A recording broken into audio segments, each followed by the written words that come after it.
ਜਲਿਆਂਵਾਲਾ ਬਾਗ ਇੰਜ ਉਜੜਿਆ ਹੋਇਆ ਸੀ ਜਿਵੇਂ ਅੱਜ ਤੀਕਰ ਕੋਈ ਬਾਗ ਇੰਜ ਤੇ ਨਹੀਂ ਸੀ ਉਜੜਿਆ। ਬਾਗ ਵਿੱਚ ਘਾਹ ਨਹੀਂ, ਇੱਕ ਸਾਵੇ ਰੰਗ ਦੀ ਫੂੜੀ ਵਿਛੀ ਹੋਈ ਏ। ਉਹਦੀ ਹਰਿਆਵਲ ਵਿੱਚ ਕਿਧਰੇ ਕਿਧਰੇ ਸੂਹੇ ਛਿੱਟੇ ਪਏ ਹੋਏ ਸਨ, ਜਿਵੇਂ ਪੋਸਤ ਦੇ ਲਾਲ ਫੁੱਲ ਖਿੜੇ ਹੋਣ।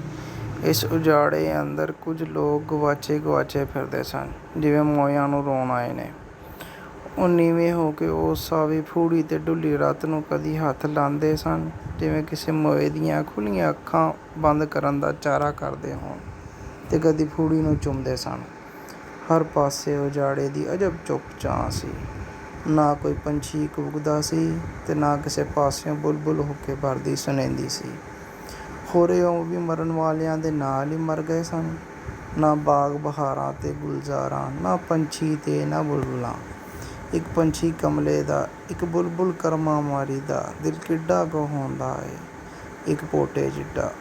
ਉਹਨਾਂ ਕੋਲ ਕੋਈ ਪਟਾਕਾ ਵੀ ਚੱਲੇ ਤੇ ਇਹ ਦਿਲ ਧੱਕ ਧੱਕ ਕਰਨਾ ਵੀ ਭੁੱਲ ਜਾਂਦੇ ਨੇ। ਉਹਨਾਂ ਦਾ ਤਰਾਹ ਨਿਕਲ ਜਾਂਦਾ ਏ। ਇੱਥੇ ਇਸ ਬਾਗ ਅੰਦਰ ਪਟਾਕੇ ਨਹੀਂ ਸਨ ਚੱਲੇ। ਜਦੋਂ ਫੈਰ ਖੁੱਲ੍ਹ ਗਏ, ਰਫਲਾਂ ਦੀਆਂ ਨਾਲੀਆਂ ਵਿੱਚੋਂ ਹਜ਼ਾਰਾਂ ਧਮਾਕੇ ਮੌਤ ਦੇ ਵਪਾਰੀ ਬਣ ਕੇ ਲੰਬੂ ਉਬਾਲਦੇ ਨਿਕਲੇ ਤੇ ਬਾਗ ਦੇ ਰੁੱਖਾਂ ਅੰਦਰ ਜਿੰਨੇ ਵੀ ਨਿਮਾਣੇ ਪੰਖ ਪਖੇਰੂ ਤੇ ਬੁਲਬੁਲਾਂ ਲੁਕ ਕੇ ਬੈਠੇ ਹੋਏ ਸਨ, ਉਹਨਾਂ ਸਭਾਂ ਦੇ ਦਿਲ ਇਹਨਾਂ ਧਮਾਕਿਆਂ ਨਾਲ ਦਹਿਲ ਕੇ ਉੱਕਾ ਬੰਦ ਹੋ ਗਏ। ਕੁਝ ਲੋਟ-ਪੋਟ ਹੋ ਕੇ ਰੁੱਖਾਂ ਵਿੱਚ ਮੁਰਦਾ ਹੋ ਗਏ ਤੇ ਕੁਝ ਹੇਠਾਂ ਜ਼ਮੀਨ ਤੇ ਆ ਡਿੱਗੇ ਮੋਏ ਹੋਏ।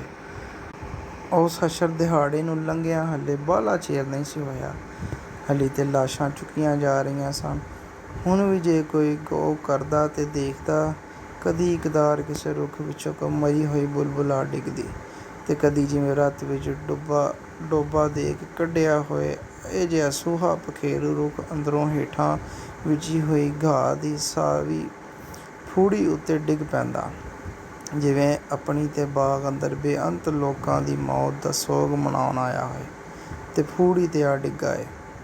ਜੇ ਕਿਸੇ ਬੰਦੇ ਨੂੰ ਵੱਢ ਕੇ ਸੁੱਟ ਦਈਏ ਤੇ ਉਹਦੇ ਫੱਟਾਂ ਵਿੱਚੋਂ ਜਿੰਨੀ ਕੁ ਰਤ ਫੁਆਰੀਆਂ ਹਾਰ ਫੁੱਟਦੀ ਏ, ਉਹਦੀ ਲਾਸ਼ ਦੁਆਲੇ ਰਤ ਦੇ ਤਲਾਅ ਬਣ ਜਾਂਦੇ ਨੇ।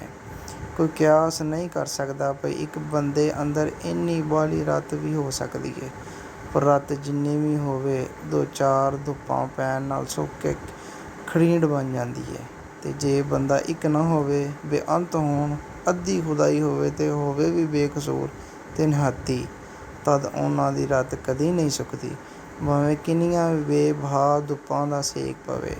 ਰਤ ਦੇ ਇਹ ਦਰਿਆ ਤਾਰੀਖ ਦਿਆਂ ਵਰਕਿਆਂ ਅੰਦਰ ਵਗਦੇ ਰਹਿੰਦੇ ਨੇ, ਕਦੀ ਨਹੀਂ ਸੁੱਕਦੇ। ਇਹਨਾਂ ਵਰਕਿਆਂ ਨੂੰ ਸੈਂਕੜਿਆਂ ਵਰ੍ਹਿਆਂ ਬਾਅਦ ਵੀ ਫੋਲੋ ਤੇ ਜਾਂ ਫੁੱਲਾਂ ਤਾਂ ਲਾਲ ਨੇ, ਧੂੰਆਂ ਦੁਖਦਾ ਹੀ ਰਹਿੰਦਾ ਏ। ਜਦ ਫੁੱਲੋਗੇ ਤਾਂ ਲਾਲੋ ਲਾਲ ਨੇ, ਜਿਵੇਂ ਇਹ ਰਤ ਹੁਣੇ ਡੁੱਲੀ ਏ। ਅਲਿਫ ਅੱਲਾ ਦਿਲ ਰੱਤਾ ਮੇਰਾ। ਚਾਚੇ ਅਜੀਤ ਦੀਆਂ ਅੱਖਾਂ ਵਿੱਚ ਜਿਹੜੀ ਲਾਲੀ ਸੀ, ਉਹ ਜਲਿਆਂਵਾਲਾ ਬਾਗ ਅੰਦਰ ਵੱਢੇ ਜਾਣ ਵਾਲਿਆਂ ਦੇ ਨਾਹਕ ਖੂਨ ਦੀ ਸੁਰਖੀ ਸੀ। ਜਿੰਨੇ ਲੋਕ ਮਾਰੇ ਗਏ, ਉਹਨਾਂ ਦੀ ਰਤ ਦੇ ਹੰਝੂ ਸਨ। ਭਗਤਿਆ, ਤੂੰ ਅੱਜ ਸਵੇਰ ਪੁੱਛਿਆ ਸੀ ਨਾ ਭਈ ਚਾਚਾ ਮੈਂ ਉੱਥੇ ਜਾ ਕੇ ਕੀ ਕਰਨਾ ਏ? ਅਜੀਤ ਨੇ ਇੱਕ ਹੋਕਾ ਅਜਿਹਾ ਭਰਿਆ ਜਿਵੇਂ ਉਹ ਹੋਕਾ ਨਾ ਹੋਵੇ, ਉਹਦੇ ਸੰਘ ਵਿੱਚ ਫਸਿਆ ਕੋਈ ਮੁਰਦਾ ਪਖੇਰੂ ਹੋਵੇ।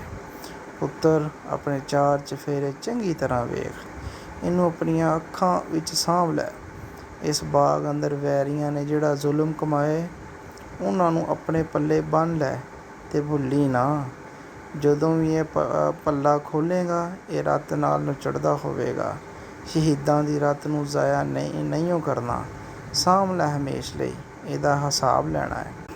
ਉਹ ਅੰਬਰਸਰ ਅੱਪੜੇ ਤੇ ਸ਼ਹਿਰ ਵੀ ਜੁੜਿਆ ਪਿਆ ਸੀ। ਜਿਹੜੇ ਵਸਨੀਕ ਮਜਬੂਰ ਹੋ ਕੇ ਘਰੋਂ ਬਾਹਰ ਪੈਰ ਰੱਖਦੇ ਸਨ, ਉਹ ਆਸੇ ਪਾਸੇ ਨਹੀਂ ਸਨ ਵੇਖਦੇ, ਨੀਵੀਂ ਪਾ ਕੇ ਟੁਰਦੇ ਜਾਂਦੇ ਸਨ। ਹਰ ਪਾਸੇ ਪਹਿਰੇ ਸਨ। ਉਹ ਦੋਵੇਂ ਆਪਣੇ ਧਿਆਨੇ ਟੁਰਦੇ ਇੱਕ ਓਪਰੀ ਗਲੀ ਵਿੱਚ ਆ ਨਿਕਲੇ।